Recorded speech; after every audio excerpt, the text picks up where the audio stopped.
30년을 살았는데 집에서 쫓겨났어요. 30년이 넘는 세월 동안 구석구석 안 닦아본 곳이 없을 정도로 애정을 쏟았죠. 그런데 오늘 아침 거실에 들어서자마자 가슴이 철렁했어요. 이삿짐 상자들이 소파 옆에 가지런히 놓여 있었습니다. 갈색 테이프로 단단히 봉해진 상자들. 저는 그 상자들을 한참 바라보며 서 있었어요. 언제부터 있었던 걸까? 어젯밤엔 분명 없었는데 말이죠. 이 상자들은 뭐냐고 묻자 부엌에서 커피를 마시던 남편이 고개를 돌렸습니다. 평소보다 표정이 어딘가 어색했어요. 30년을 같이 산 사람은 거짓말도 숨길 수가 없거든요. 회사 일 때문에 잠깐 짐을 빼둔 거야. 정리하다 보니까 필요한 서류들이 있어서. 남편은 대수롭지 않다는 듯 어깨를 으쓱했습니다. 하지만 저는 뭔가 이상했어요. 서류라면 서재에 보관하면 되는데 왜 거실에 이삿짐 상자까지 만들어 놨을까요? 저는 상자 중 하나를 살짝 흔들어 봤습니다. 서류 소리가 아니라 뭔가 묵직한 물건들이 들어있는 것 같았어요. 옷이나 생활용품 같은 것들 말이죠. 이 안에 뭐가 들어있는 거냐고 물었더니 잡다한 것들이니 너무 신경 쓰지 말라더군요. 남편은 서둘러 외출 준비를 했습니다. 평소보다 20분이나 일찍 나가더군요. 현관문이 닫히는 소리를 들으며 저는 다시 상자들을 바라봤습니다. 뭔가 불길한 예감이 들었어요. 이 집에 변화가 일어날 것 같은 기분이었습니다. 아니 이미 시작된 건지도 모르죠. 30년 동안 한 번도 느껴보지 못한 묘한 불안감이 가슴을 조였어요. 저는 상자 위에 손을 올려놓고 잠시 생각에 잠겼습니다. 정수가 뭔가를 숨기고 있다는 확신이 들었어요. 하지만 직접 물어볼 용기는 나지 않았습니다. 제가 너무 예민하게 생각하는 건 아닐까 하는 마음도 있었고요. 그날 하루 종일 저는 그 상자들이 신경 쓰였습니다. 청소를 할 때도 빨래를 넣을 때도 저녁 준비를 할 때도 자꾸만 시선이 그쪽으로 갔어요. 상자들이 저를 지켜보고 있는 것 같았습니다. 저녁 식사 때 남편에게 다시 물어봤어요. 그 상자들 언제까지 거기 둘 거냐고. 거실이 너무 어수선해 보이니 치우라고 했는데 곧 치울 거니 며칠만 참아달라더군요. 남편의 대답은 여전히 애매했습니다. 며칠이면 얼마나 걸린다는 건지, 왜 거실에 둬야 하는 건지 궁금한 게 한두 가지가 아니었어요. 그날 밤 잠자리에 누워서도 계속 생각했습니다. 함께 살면서 남편이 뭔가 숨긴 적은 없었거든요. 물론 부부라고 해서 모든 걸 다 알 필요는 없겠지만 집 안에 이삿짐 상자를 들여놓는 건 저도 알아야 할 일 아닌가요? 새벽에 화장실을 가려고 일어났다가 거실을 지나쳤습니다. 어둠 속에서도 상자들의 실루엣이 선명하게 보였어요. 마치 우리 집에 온 불청객 같았습니다. 아니 어쩌면 정말로 불청객일지도 모르죠. 저는 그때 처음으로 느꼈습니다. 뭔가 큰 일이 일어날 것 같다는 예감을요. 이 조용하고 평화로웠던 집에 변화의 바람이 불기 시작한 게 아닐까 하는 그런 생각이 들었어요. 상자들을 보며 하루하루 불안해하다가 문득 옛날 생각이 났습니다. 제가 22살에 결혼했을 때의 일들이 말이죠. 그때는 정말 꿈이 많았거든요. 요리 연구가가 되고 싶었습니다. 새로운 레시피를 개발해서 맛있는 음식을 선보이는 게 제 꿈이었어요. 집에서도 항상 요리책을 보며 이것저것 만들어 보곤 했죠. 남편도 처음엔 응원해 주었거든요. 미정아, 네 요리 실력이면 할 수 있어. 하지만 결혼하고 시댁으로 들어가면서 모든 게 바뀌었습니다. 첫날부터 시어머니께서 말씀하셨어요. 며느리 된 이상 집안일이 우선이고 바깥 일은 나중에 생각해야 된다고요. 저는 그때 너무 어렸습니다. 시어머니 말씀에 순순히 따랐어요. 1년 뒤 첫째 아이가 태어나고 3년 뒤 둘째까지 나오면서 제 꿈은 점점 멀어져 갔습니다. 시어머니는 몸이 많이 불편하셨어요. 당뇨에 고혈압까지 있어서 병원에 자주 모셔가야 했죠. 시아버지도 연세가 많으셔서 일상생활에 도움이 필요했고요.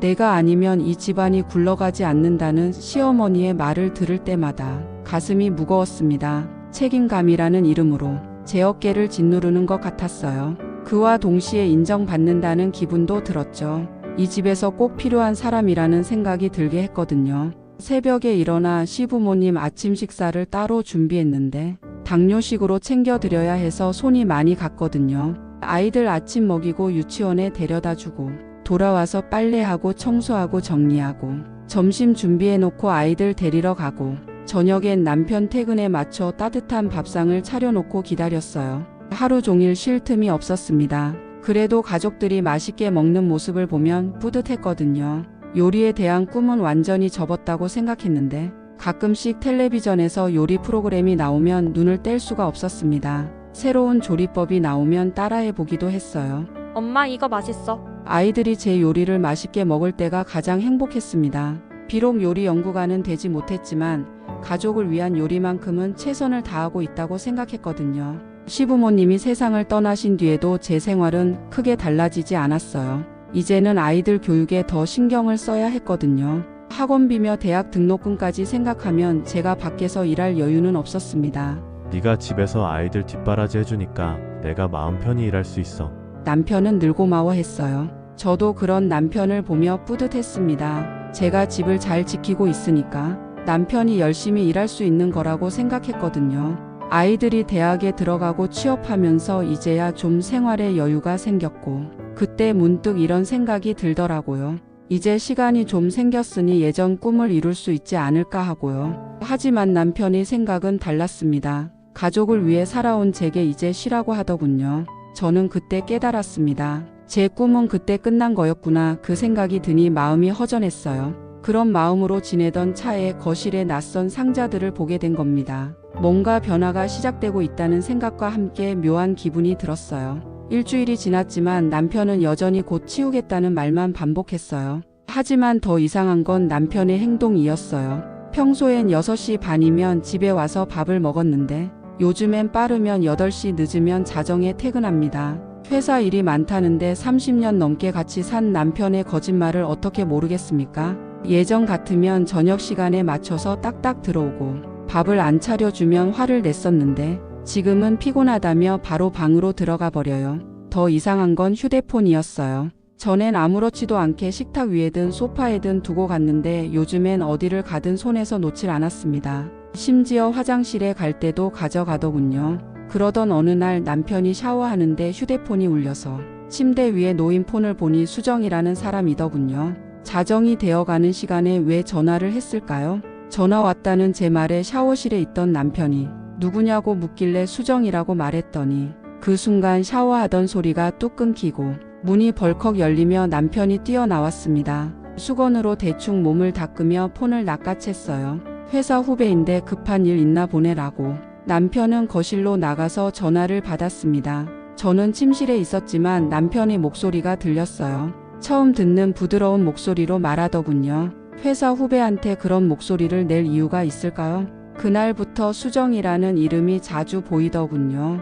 시도 때도 없이 문자가 오고 전화가 왔지만 저는 일부러 모른 척했습니다. 하지만 속으론 점점 의심이 커져갔어요. 친구 선자를 만났을 때 그 얘기를 꺼냈습니다. 선자는 저와 동갑이지만 성격이 정반대예요. 하고 싶은 말은 다 하거든요. 남편 행동이 너무 수상한 거 아니야? 커피숍에서 제 얘기를 듣더니 바로 직설적으로 말했어요. 갑자기 집에 늦게 들어오고 폰도 숨기고 여자한테서 밤늦게 전화 오면 뻔한 거 아니야? 남편이 그럴 리가 없다고 고개를 저었습니다. 30년을 함께 산 남편을 의심하고 싶지 않았거든요. 하지만 선자는 끝까지 밀어붙였어요. 나이 들수록 남자는 바람 피우기 쉬워. 선자야, 너무 심하게 말하지 마. 이건 심한 게 아니라 현실이야. 너는 평생 집에서만 살아서 모르는 거야. 바깥 세상이 얼마나 험한지 말야. 선자의 말이 가슴에 박혔습니다. 정말 제가 너무 순진한 걸까요? 30년 동안 남편만 믿고 살아왔는데 나 혼자만 그렇게 생각하고 있었던 건 아닐까? 집에 와서도 선자 말이 계속 떠올랐어요. 저는 애써 그런 생각을 지우려고 노력했습니다. 저녁 준비도 평소보다 더 정성스럽게 했어요. 남편이 좋아하는 갈비찜도 만들었지만 남편의 반응은 여전히 냉랭하고 차가웠어요. 늦게 와서 대충 먹고 방으로 들어가더군요. 침대에 누워서도 폰만 계속 만지작거려서 그날 밤 참지 못하고 남편에게 물어봤습니다. 요즘 회사 일이 그렇게 많냐고 물으니 생각보다 일이 많다고 대답한 남편이 등을 돌리고 누웠어요. 예전 같으면 제 어깨를 토닥토닥 해주면서 수고했어라고 말해줬을 텐데 말이죠. 저는 천장을 바라보며 생각했습니다. 정말 회사 일이 바쁜 걸까? 아니면 선자 말이 맞는 걸까? 가슴이 답답해서 잠이 오지 않았어요. 다음날 아침도 남편은 일찍 나갔습니다. 커피도 밥만 마시고 서둘러 나가더군요. 저는 텅 빈 집에서 혼자 아침을 먹으며 멍하니 상자들을 바라봤습니다. 뭔가 큰 변화가 오고 있다는 걸 온몸으로 느끼고 있었어요. 그날은 평소와 다를 바 없는 오후였고 저는 거실에서 드라마를 보고 있었는데 남편이 평소보다 일찍 퇴근했더군요. 시계를 보니 겨우 5시였습니다. 웬일로 일찍 왔냐고 물었는데 제 인사를 대충 받고 소파에 앉은 남편의 표정이 평소와 달랐습니다. 뭔가 할 말이 있는 사람의 얼굴이었죠. 가슴이 쿵하고 떨어지는 느낌이었어요. 지난 몇 주간 느꼈던 불안감이 현실이 되는 순간이었습니다. 이 집 팔려고 해. 첫 번째 폭탄이었습니다. 30년을 살아온 집을 왜 파냐고, 혹시 회사에서 무슨 문제 있었냐고 물었는데 남편이 잠시 말을 멈췄다가 인상을 쓰며 바닷가가 있는 지방에 내려가서 살고 싶다고, 괜찮은 땅이 나와서 사고 싶다고 하더군요. 거기서 뭘 하고 먹고 사냐고 물었는데 남편은 자기가 알아서 하겠다는 말만 해서 어리둥절했습니다. 평생 서울에 살았으면서 갑자기 바닷가로 가겠다고? 왜 내 의견을 묻지도 않고 결정했냐고 따졌더니 남편이 코웃음을 치며 말했습니다. 제 인생에서 가장 충격적인 말을요. 같이 지방에 가서 네가 뭘 할 수 있는데 넌 애들이랑 서울에서 지내. 순간 머리가 하얘졌습니다. 지금 뭐라고 했냐고 되물었더니 아이들도 다 컸으니까 이제 각자 살자고. 남편은 마치 결혼 생활이 아무것도 아닌 것처럼 말했어요. 30년을 함께 산 아내를 두고 혼자 떠나겠다고, 나를 버리겠다는 말을 아무렇지 않게 하네요. 지금 나보고 여기 남아서 어떻게 하라는 거냐고 물으니 이제 각자 인생을 살아야지 나만 바라보고 살 이유 없잖아. 그 말을 들으니 화가 치밀어 올랐습니다. 30년 동안 남편과 아이들을 바라보고 산 게 제가 원한 인생이라고 생각하는 남편에게 따졌어요. 제 인생을 살라고요? 그럼 지금까지는 뭐였다는 거예요? 목소리가 떨렸어요. 그동안 참아왔던 모든 감정이 한꺼번에 터져 나오는 것 같았습니다. 남편은 처음으로 당황한 듯 말했어요. 화내지 말라고, 이게 우리에게 더 좋은 거라더군요. 좋은 게 뭐예요? 아내를 버리고 혼자 가는 게 좋다는 거예요? 버린다는 게 아니라 그럼 뭔데요? 지금 뭐 하자는 거예요? 저는 소파에서 벌떡 일어났습니다. 30년 동안 한 번도 이렇게 큰 소리를 내며 싸운 적이 없었어요. 나도 이제 쉬고 싶어.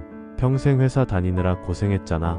그럼 저는 평생 뭘 했다고 생각해요? 놀고 먹었다고 생각해요? 남편은 말문이 막힌 듯 저를 바라봤어요. 제가 이렇게 화를 내는 걸 처음 보는 거였으니까요. 시부모님 모시고 애들 키우고 당신 뒷바라지 하느라 꿈도 다 포기했는데 이제 와서 각자 살자고요? 눈물이 났습니다. 분노와 서러움이 뒤섞인 눈물이었어요. 그때 내가 그렇게 하라고 강요했어? 네가 알아서 한 거잖아. 남편의 그 말에 정말 기가 막혔습니다. 제가 알아서 했다고요? 강요를 안 했다고요? 그럼 제가 요리 연구가 되고 싶다고 했을 때 뭐라고 했어요? 집안일이 먼저라고 하지 않았어요? 그건 이 집안을 위해서 제가 얼마나 희생했는데 이제 필요 없으니까 버리는 거예요? 저는 울면서 소리쳤습니다. 30년 동안 꾹꾹 눌러 담아왔던 모든 것들이 터져 나왔어요. 그때 선자의 말이 떠올랐습니다. 참고 사는 게 바보라고 했던 선자 말이 맞았던 거네요. 저 혼자만 이 결혼을 소중하게 생각하고 있었던 거였어요. 남편은 더 이상 대답하지 않았습니다. 그냥 입을 굳게 다문 채 저를 바라보고 있을 뿐이었어요. 저는 그때 깨달았습니다. 정말 끝이구나. 30년이라는 시간이 이렇게 허무하게 끝나는구나. 그날 밤은 정말 길었습니다. 남편은 서재에서 잤고 저는 침실에서 혼자 밤을 지샜어요. 눈물도 다 말라버린 상태에서 천장만 바라보며 생각했습니다. 정말 이대로 끝나는 건지, 30년이라는 세월이 이렇게 무너져 내려도 되는 건지. 다음날 아침 남편은 말없이 출근했어요. 저도 아무 말 하지 않았습니다. 뭘 말해봐야 소용없을 것 같았거든요. 집에 혼자 있게 되자 정신없이 청소를 했습니다. 전 화가 날 때면 늘 그랬거든요. 손을 움직이고 있으면 마음이 조금이라도 진정되니까요. 옷장을 정리하다가 깊숙한 곳에서 발견한 낡은 노트의 마지막 페이지에는 이런 글이 적혀 있었어요. 언젠가는 내 이름으로 된 작은 식당을 열어보고 싶다. 사람들이 내 요리를 먹고 행복해하는 모습을 보고 싶다. 그런 날이 올까? 25살에 내가 적어놓은 꿈이었습니다. 저는 노트를 가슴에 안고 한참을 울었어요. 그동안 꿈을 완전히 잊고 살았다고 생각했는데 사실은 마음 깊숙한 곳에 고이 간직하고 있었던 모양이에요. 오후에 선자한테 전화했습니다. 선자야, 나 좀 만날 수 있을까? 1시간 뒤 동네 카페에서 선자를 만났어요. 어제 있었던 일을 모두 얘기했습니다. 그럼 그렇지. 내가 뭐라고 했어? 남자들이 다 그렇다니까. 선자는 화가 나서 목소리를 높였어요. 30년을 헌신했는데 이제 와서 각자 살자고? 이게 말이 돼? 나도 그런 생각이 들어. 너무 억울하고 화가 나. 화만 내지 말고 뭔가 행동을 해야지. 평생 당하고만 살 거야? 뭘 하라는 거야? 미정아, 너 요리 잘하잖아? 그게 뭔 소용이야, 지금 와서. 소용 있어? 나도 사실 예전부터 생각하고 있던 게 있거든. 선자가 몸을 앞으로 기울이며 말했습니다. 지방에 고모가 살아? 바닷가 근처에 작은 건물 하나 있는데 1층을 식당으로 쓰라고 하더라. 식당? 나 혼자서는 엄두가 안 났는데 너랑 같이 하면 할 수 있을 것 같아? 내 요리 실력이면 충분해. 저는 깜짝 놀랐어요. 나 같은 사람이 뭘 할 수 있겠어? 평생 집에만 있었는데. 그게 아니야. 너는 30년 동안 요리를 해왔잖아. 그것만으로도 충분한 경력이야. 선자의 눈이 반짝였어요. 정말 진지하게 생각하고 있는 것 같았습니다. 바닷가 작은 식당에 네가 만든 음식 팔면서 살아보자. 어때? 그 순간 가슴이 두근거렸어요. 오래전 노트에 적어 놓았던 꿈이 다시 살아나는 느낌이었습니다. 하지만 돈도 없고 경험도 없고. 돈은 내가 있으니까 걱정하지 마. 그리고 경험은 하면서 쌓으면 돼. 나이가 많다고 늦은 게 아니라니까. 선자는 제 손을 꽉 잡았어요. 남편 혼자 새 인생 산다며? 너도 새 인생 시작해. 평생 남 위해 살았으니 이제 너를 위해 살아봐. 집에 돌아오는 길에 계속 생각했어요. 정말 할 수 있을까? 이 나이에 도전을 한다는 게 살짝 겁이 났습니다. 다른 한편으로는 설레기도 했어요. 그동안 꺾였던 제 꿈이 다시 피어오르는 것 같았거든요. 집에 들어와서 다시 레시피 노트를 펼쳤습니다. 그리고 혼잣말로 중얼거렸어요. 내가 다시 내 삶을 살 수 있지 않을까? 거실에 상자들이 보였습니다. 이제는 더 이상 불안하지 않았어요. 오히려 새로운 시작의 신호처럼 느껴졌습니다. 며칠 동안 선자의 제안을 놓고 고민했습니다. 밤마다 뒤척이면서 생각해도 답이 나오지 않았어요. 58년을 살면서 이렇게 큰 결정을 내려본 적이 없거든요. 남편과는 며칠째 말도 제대로 안 하고 지냈습니다. 아침에 나갈 때 다녀오겠습니다. 저녁에 들어와서 왔습니다. 정도만 주고받을 뿐이었어요. 그러던 어느 날 저녁, 남편이 서류 뭉치를 들고 들어왔습니다. 이거 좀 봐. 부동산 매매 계약서였어요. 이미 계약금까지 넣어놓은 상태더군요. 언제 이런 걸 했어요? 지난주에 생각해보니까 미리 처리해 놓는 게 좋을 것 같아서 제 동의도 없이 집을 팔아버린 거였습니다. 제 동의도 없이 어떻게 이래요? 어차피 해야 할 일이잖아. 계약금 받은 돈으로 그때 말한 땅도 계약했어. 그때 깨달았어요. 남편은 정말 진심이었구나. 나와 함께할 생각이 전혀 없구나. 그럼 저는 어떻게 하라는 거예요? 큰애 집 근처에 전세 하나 얻어줄게. 너도 이제 편하게 살아야지. 편하게 살라고요? 제가 언제 편하게 살고 싶다고 했나요? 그날 밤 선자에게 전화를 걸었습니다. 선자야, 그 식당 얘기 진심이었어? 당연하지. 왜? 정수가 집을 팔아버렸어. 내 동의도 없이. 선자는 한참 동안 말이 없더니 화난 목소리로 말했어요. 그런 남자한테 평생을 바쳤다고? 미정아, 이제라도 정신 차려. 식당 일 정말 해볼까 해. 진짜? 정말? 선자의 목소리가 갑자기 밝아졌어요. 근데 무서워. 평생 해본 적 없는 일인데 할 수 있을까? 할 수 있어. 너 요리하는 거 보면 정말 예술이야. 손님들이 줄 설 거야. 다음날 선자와 함께 선자네 고모네로 내려갔습니다. KTX를 타고 가는 동안 가슴이 계속 두근거렸어요. 새로운 환경이라는 게 이렇게 떨리는 일인지 처음 알았습니다. 역에 도착하니 바다 냄새가 나고 짠내가 섞인 바람이 얼굴을 스쳤습니다. 서울에서는 맡을 수 없는 냄새였죠. 선자의 고모가 마중 나와 있었어요. 이분이 미정 씨구나. 선자가 자랑을 많이 했어요. 안녕하세요. 앞으로 잘 부탁드려요. 차를 타고 가면서 바닷가를 보니 정말 아름다웠어요. 파도가 하얗게 부서지면서 해변으로 밀려오는 모습이 평화로웠습니다. 여기서 살면 좋겠다. 저도 모르게 그런 말이 나왔어요. 건물을 보니 생각보다 괜찮았습니다. 1층은 식당으로 2층은 주거 공간으로 되어 있었어요. 임대료는 어떻게 되나요? 임대료는 받지 않을게요. 대신 관리만 잘 해줘요. 정말 고마운 제안이었어요. 여기서 뭘 하면 좋을까? 바닷가니까 회나 생선구이 같은 게 좋을 것 같은데 어떻게 생각해? 저는 잠시 생각했습니다. 그리고 제 레시피 노트가 떠올랐어요. 집밥 같은 걸 해보고 싶어. 바다에서 나는 재료로 푸근한 음식을 만들어서 집밥? 멀리서 여행 온 사람들이 집에서 먹는 것 같은 따뜻한 음식을 먹을 수 있게 해주고 싶어. 선자가 제 어깨를 토닥거렸어요. 그거 좋다. 네가 만드는 집밥이면 정말 맛있을 거야. 그날 저녁을 먹으면서 진지하게 얘기했습니다. 정말 집밥으로 정한 거야? 응, 해보고 싶어. 내가 꿈꿨던 건 하루라도 내 식당을 차리는 거였거든. 그 말을 하는 순간 눈물이 났어요. 30년 넘게 묻어두었던 제 꿈이 현실이 될 수도 있다는 생각에 가슴이 벅찼습니다. 서울로 돌아오는 길에 선자가 말했어요. 인생이 끝난 줄 알았는데 새로 시작하는 거네. 무서우면서도 설레더라. 그게 정상이야. 새로운 시작이니까. 그날 밤 집에 들어와서 남편에게 말했습니다. 저도 결정했어요. 지방에 내려가서 식당 할 거예요. 남편이 놀란 표정을 지었어요. 식당? 네가? 네, 제 인생도 새로 시작할 거예요. 그 후에 한 달은 정신없이 흘러갔습니다. 남편은 제가 식당 한다는 얘기를 듣고는 처음엔 말도 안 된다며 반대했어요.